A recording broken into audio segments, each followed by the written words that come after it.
Hey, Vsauce Michael here, and today we are going to go inside a black hole. It's not going to be comfortable, but it will be pretty fun. Now, first things first, mathematically speaking, anything could become a black hole if you were to compress it into a small enough space. That's right, you, me, this camera, everything in the universe has what is known as a Schwarzschild radius, a tiny, tiny amount of space that, were you to collapse the entire mass of the object into, its density would be so great that its gravitational pull would be so great that not even light could escape from it.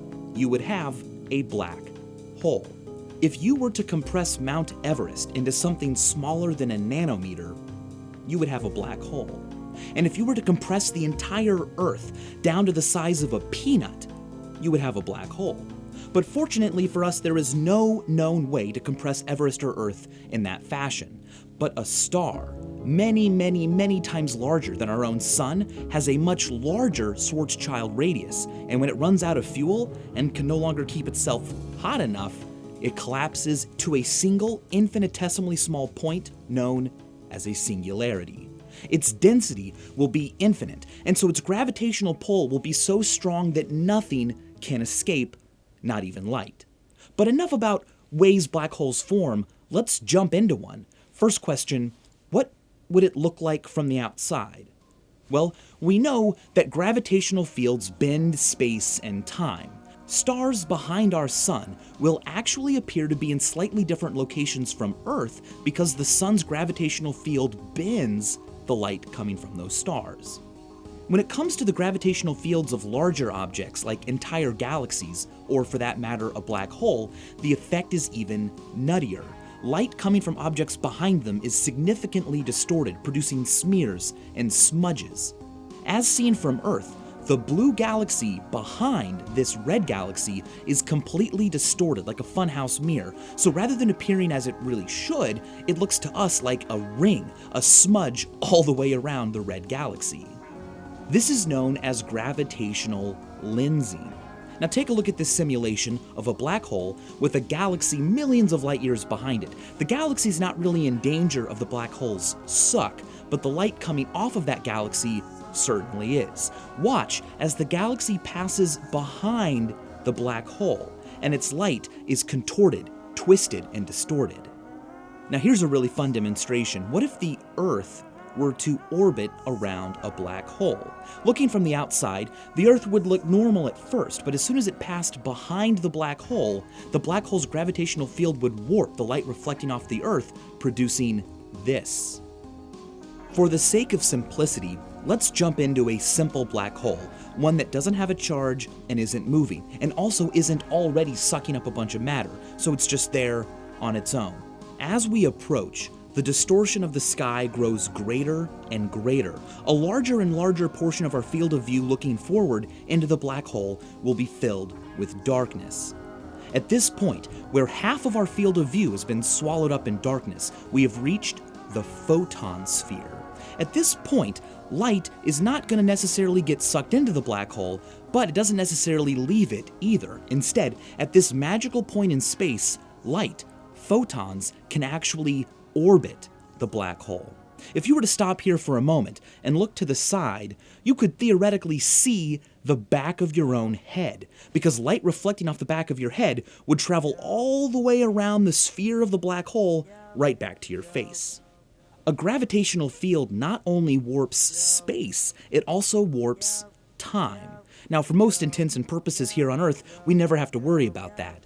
But near a black hole, gravity would be so strong that an observer standing, watching you jump into the hole, would see something quite strange. They wouldn't see you get sucked quickly into the hole. Instead, they would see your approach become slower and slower and slower until you reached a point known as the event horizon.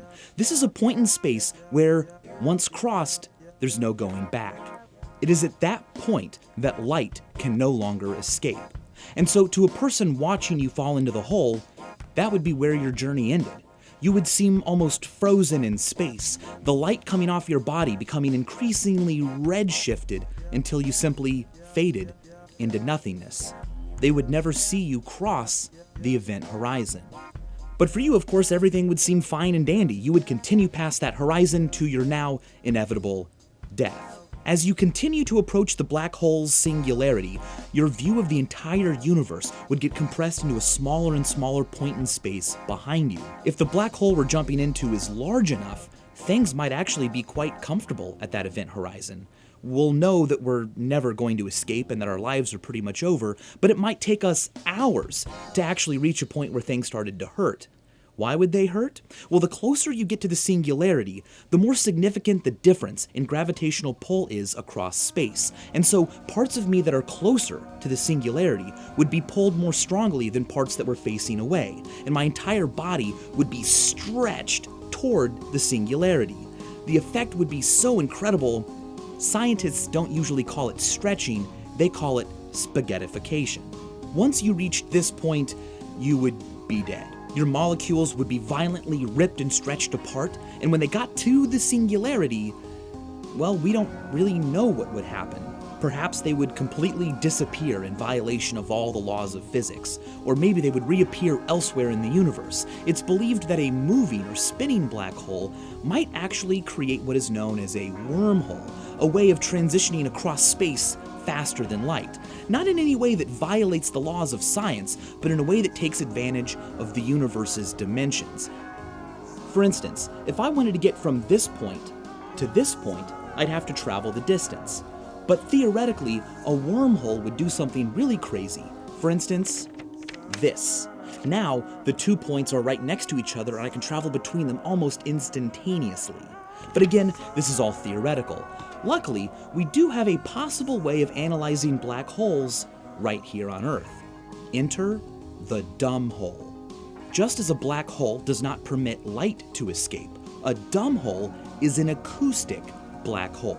It won't allow sound to escape. It doesn't have to be nearly as powerful, and scientists have been able to create dumb holes in laboratories using special fluids traveling at the speed of sound. A lot of progress still needs to be made in the world of acoustic black holes, but we may be able to learn an amazing amount of information about how black holes work by looking at how sound is treated in a dumb hole. Now here's another good question. What would it look like to travel at the speed of light, say, toward the sun? Well, surprisingly, you wouldn't just see the sun immediately rush up toward you. No. In fact, initially, it would look almost as if the sun were receding away from you. Why? Because your field of view would vastly increase in size. You would be able to see stuff almost behind you, and here's why. As you sit there, not moving yet, looking at the sun, there's light coming from stuff behind you. But if you travel the speed of light, you will actually reach that light coming from things behind you. As you reached light speed, your field of view would expand like this, concentrating the stuff in the middle. But where are you in the universe? Or here's a better question, where is the center of the universe? Well, this might sound crazy, but it's everywhere. This is known as the cosmological principle. No matter where you are in the universe, everything else will seem to be moving away from you, expanding at the same rate.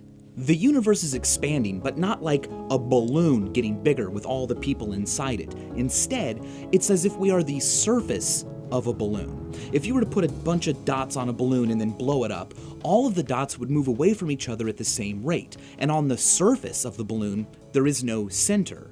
Take a look at these two layers. They are exactly similar, except the top layer represents a 5% expansion of the bottom layer. Let's say that you live on one of these dots, and you want to measure where everything's moving away from.